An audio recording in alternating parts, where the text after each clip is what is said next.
What? We got water in the bus. Yeah!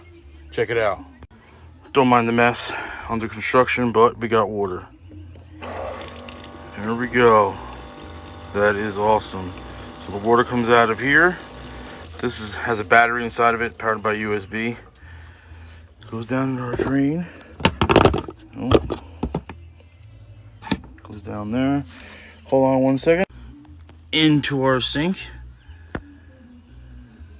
Into our jugs. That's our fresh water. That will be our dirty water, excuse me. This is 3 gallons. This is 6 gallons, so there cannot be any mistakes. So we can fill this all the way up and still have 3 gallons of space in there just in case.